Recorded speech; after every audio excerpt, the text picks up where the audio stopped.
কন্যাগণ, আমি তোমাদেরকে আমি মুক্ত করে দিলাম। রাজা হরিশ্চন্দ্র কি করলেন? এই বংশকন্যার বন্ধন মুক্ত করে দিলেন।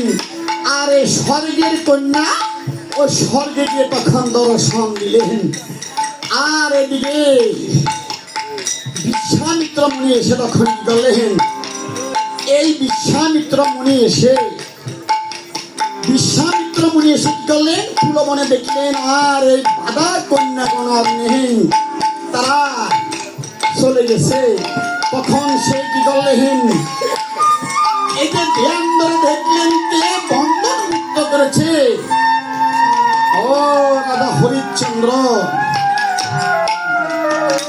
রাজা হরিশ্চন্দ্র, তুমি অহংকারের সহিত তুমি এই বংশ কন্যাকে তুমি মুক্ত করে দিলে।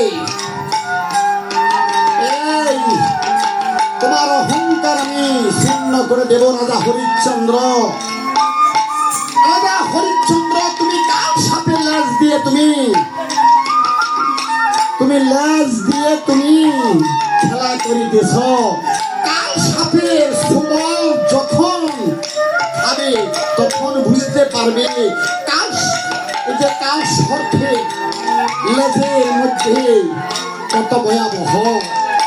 আর কাল সাপের এই সুবল যখন পাবে তখন তুমি ধ্বংস হয়ে যাবে।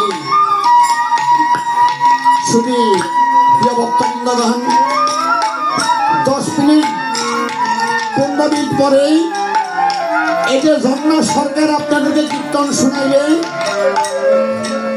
এবার মেয়ে কীর্তনিয়া আপনাদেরকে কীর্তন শুনাইবে, আমি বিরতি নেব। তারপর ঝর্ণা সরকার আপনাদেরকে কীর্তন শুনাইবে। আজকে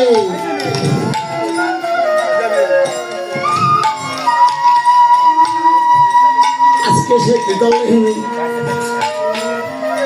ওই রাজা হরিশ্চন্দ্র বাড়িতে গিয়ে বলছেন, রাজা হরিশ্চন্দ্র,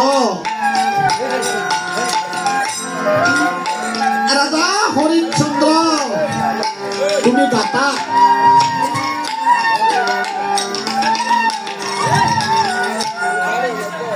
তুমি দাতা, এতে তোমার মতো দাতা এই পৃথিবীতে আর হবে না।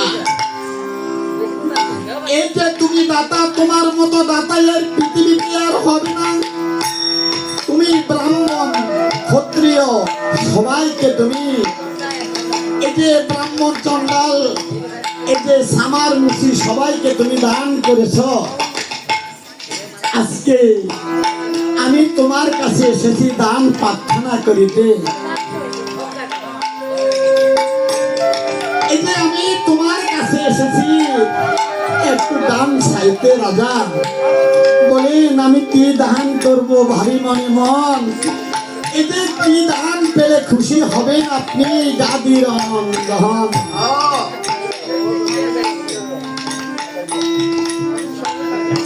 এতে আপনি কি দান পেলে আপনি খুশি হবেন? ওহে রাজা হরিশ্চন্দ্র, আমি যা চাই তুমি তা আমাকে দিবে? হ্যাঁ দেবো। তাই যদি হয় তুমি ওই গঙ্গার জলে স্নান করে এই বসুমাতা হস্তে নিয়ে তুমি প্রতীক্ষা করো, আমি যা চাই তুমি আমাকে তুমি তাহা দান করিবে। তখন রাজা কি করলেন? গঙ্গার জলে স্নান করে হস্তে তুলসী পত্র নিলেন। আরে বসুমাতা হস্তে নিয়ে বলছেন, আমি প্রতিজ্ঞা করেছি গোসাই, আপনি যা চান আমি তাই আপনাকে দান করব। তখন এই কথায় আজকে মুনি যখন শুনলেন তখন বলছেন, ঠিক আছে, আমি তোমার কাছে প্রার্থনা করি এ রাজ্যখানা। কি আপনি রাজ্যখানা? হ্যাঁ, দিতে যদি হয় তোমার এই রাজ্যখানা তুমি আমাকে দান করো। ওরে কোথায় আজকে রাজা যখন শুনিল, ওরে সুখে চলে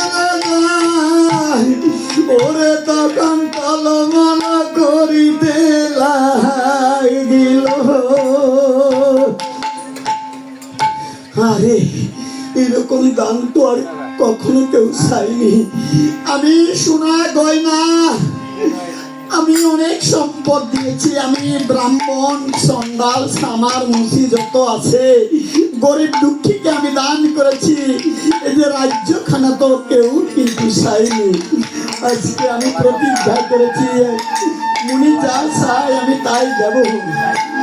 আজকে আমি কি করি এখন? ঠিক আছে গোসাই, আমি আপনাকে রাজ্যখানা দান করে দিলাম। হরিশ্চন্দ্র, রাজ্যখানা দান করেছ, দানের দক্ষিণা তো দিতে হবে। বলেন দানের দক্ষিণা কতই দিতে হবে? হে হরিশ্চন্দ্র রাজা, আমি না জানি প্রবণ সোনা, এই যে দানের দক্ষিণা হবে 7 কোটি সোনা। এই 7 কোটি সোনা, 7 কোটি সোনা। ঠিক আছে যাবো ভান্ডারে, আমার ভান্ডারে কোনো সোনার অভাব নাই। ভান্ডারে ভান্ডারে, ওরে ভান্ডারি ভান্ডারি বলে ডাকিতে লাগিল। ভান্ডারি ভান্ডারি বলে ডাকিতে লাগিল। ওরে ডাক শুনে ভান্ডারি সাক্ষাতে আসিল।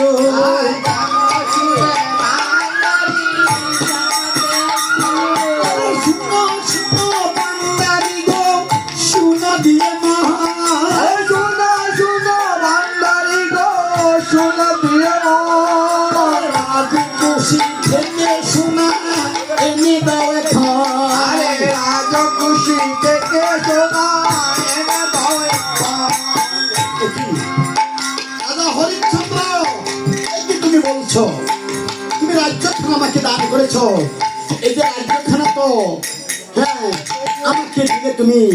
এই যে তোমার এই সোনার ভান্ডার রাজ্যের মধ্যে না, তাহলে তো তোমার সম্পূর্ণ দান হয়নি।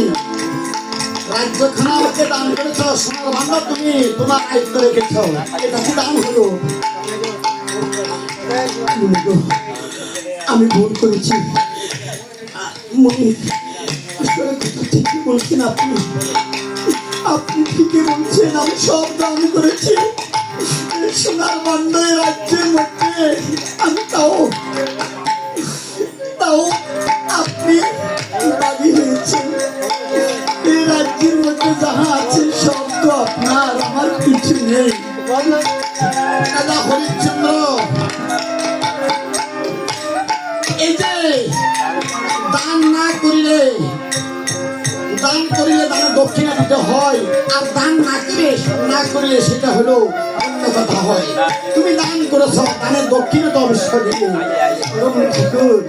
বলেন আমি কতদিনের মধ্যে আপনাকে এই দান আপনার হাতে তুলে দিতে পারি? রাজা হরিশ্চন্দ্র, এই যে দান তুমি আমাকে,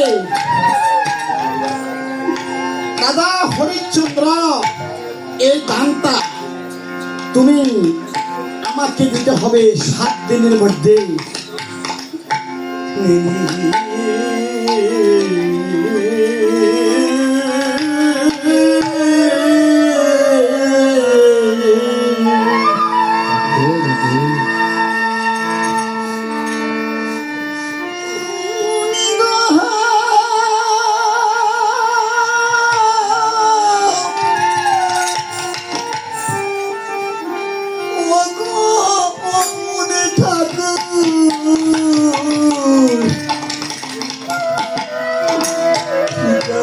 আমি 7 দিনের জন্য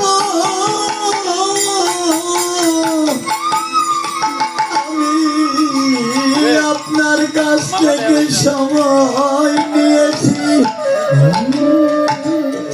আপনি আমাকে 7 দিনের সময় দিলেন। তখন সে কি করলেন? 7 দিনের সময় দিলেন, আর শুধু জল পেলিতে পেলিতে সব্বার কাছে গিয়ে দর্শন দিলেন। একই স্বামী, আপনার সুখের জল কেন? ওগো সব্বা, ওগো সব্বা, আমি রাজ্যখানা আমি রাজ্য খানায় বিশ্বামিত্র মুনিকে আমি দান করেছি। ও গো স্বামী,